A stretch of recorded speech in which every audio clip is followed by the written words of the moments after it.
আসসালামু আলাইকুম। আজ আমি পড়ব বাড়ির নাম বৃষ্টি লেখা উপন্যাস পর্ব ৯।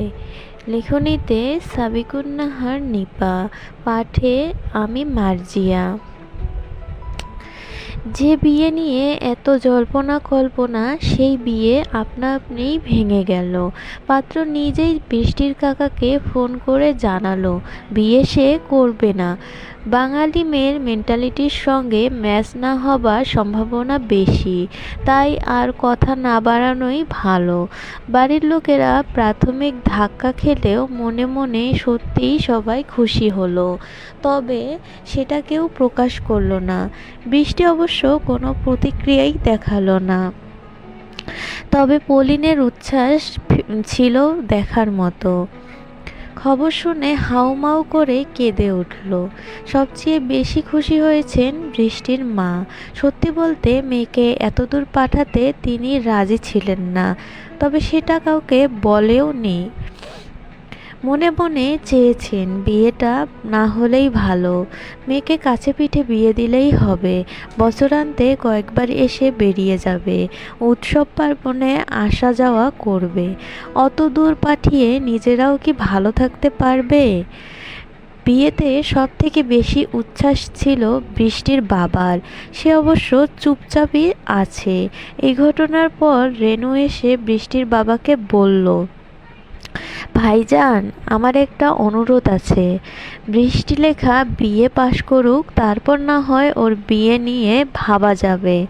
আসলে ও নিজেও মনের দিক থেকে প্রস্তুত না।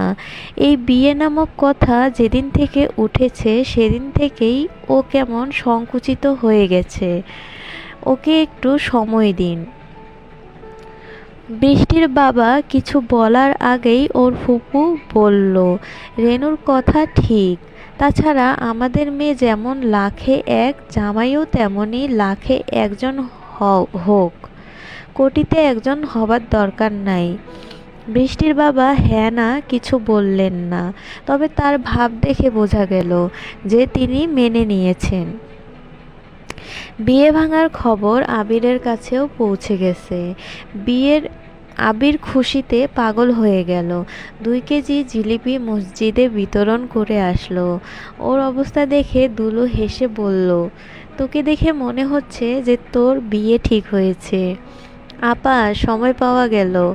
এখন একটা ভালো চাকরি খুঁজে বের করতে হবে, তারপর ওই বাড়ি প্রস্তাব পাঠাবো। আচ্ছা, পাত্রী রাজি হবে তো? আবির বেলুনের মতো চুপসে যায়। দুলু শব্দ করে হেসে ফেলল, বলল, আমার কথায় চুপসে গেলি কেন গাধা? মন থেকে চাইলে সব পাওয়া যায়, শুধু চাওয়ার মতো চাইতে হয়। আবির মৃদু হাসল। পলিনের সঙ্গে আতিফের ঝগড়া হওয়া মোটেই ভালো লক্ষণ না। পলিন বোকা গোছের ভালো মেয়ে, ওর মন পরিষ্কার। ওকে চটালে আবিরের একদিকও এদিকও যাবে ওদিকও যাবে। তাই অনেক ভেবে আবির একটা বুদ্ধি বের করলো। বৃষ্টিদের বাড়ি গিয়ে রেনুকে বলল, ছোট কাকি, পলুর পড়াশোনার কি অবস্থা? এবার কিন্তু ওর দিকে ভালো রকম নজর দেওয়া দরকার।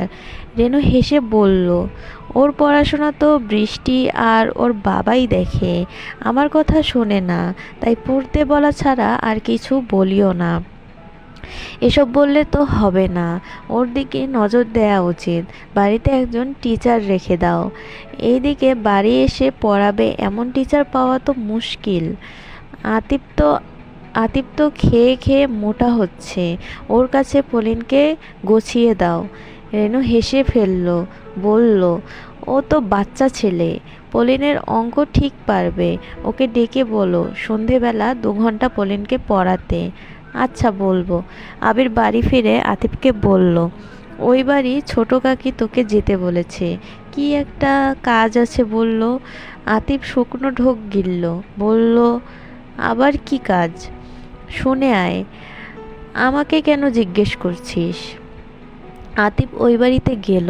পলিন ঘরেই ছিল, দাদির সুপুরি কাটছিল। বসার ঘরে দাদিও ছিল। সে আতিফের সঙ্গে কথা বলছে। আতিফ হু না হাতে উত্তর দিচ্ছে। পলিন ভুলেও ওদিকে তাকাচ্ছে না। বাড়িতে বৃষ্টির মা আর ফুপু নেই। রেনু এসে পলিনকে বলল, পলিন, ওকে কিছু খেতে দাও। আতিফ আমতা আমতা করে বলল, না, আমি কিছু খাবো না। তুমি আমায় নাকি কি কাজে ডেকেছো? রেনু বলল, হ্যাঁ, পলিনের জন্য একজন টিচার খুঁজছিলাম। আবির বলল, তুমি নাকি ফ্রি আছো, তোমার কি সময় হবে? আতিফ কি বলবে বুঝতে পারছে না। পলিনকে পড়াবে ও? শুধু একটু ফেলটুস বলেছিল বলে রিক্সা থেকে নেমে গেছে। সেই মেয়েকে তো পড়ানোর সময় কিছু বলাই যাবে না। ওকে চুপ থাকতে দেখে রেনু বলল, তোমার সময় না হলে থাক। আতিফ বলল, না, আসলে সময় আছে, কিন্তু শুনলাম এবার বাড়িতে অনেক দিন থাকবে। যদি পারো একটু সময় দিও। মেয়েটা বড্ড ফাঁকিবাজ, পড়াশোনা ছাড়া সব ভালো লাগে। আতিফের সরাসরি না বলতে খারাপ লাগছে। এত অনুনয় করে বলছে যে না বলাও ঠিক না, তাই বলল, আচ্ছা। পলিন ততক্ষণে নাস্তা নিয়ে এসেছে। এক গ্লাস শরবত আর পিরিচে কিছু চানাচুর। রেনু আর দাদির জোড়াজুড়িতে আতিফ শরবতের গ্লাস হাতে তুলে নিল। চুমুক দিতে চক্ষু চড়ক গাছ।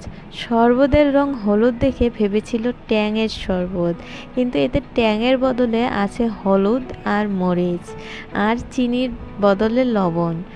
আতিফ এক ঢোক খেয়ে গ্লাস রেখে দিল।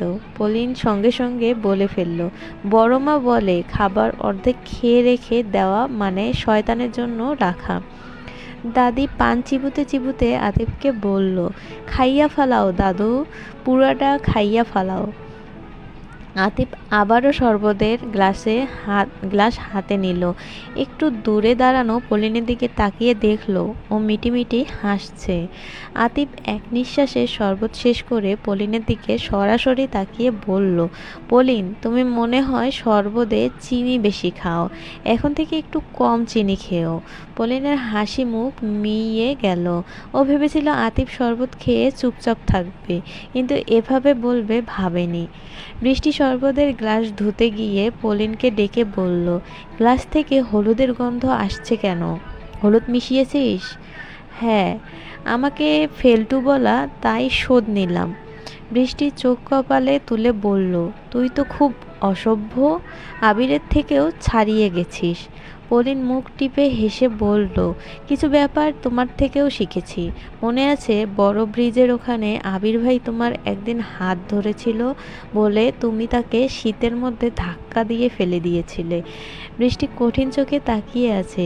পলিন হেসে বলল, যাই বলো, ব্যাটা কিন্তু খুব জব্দ হয়েছে।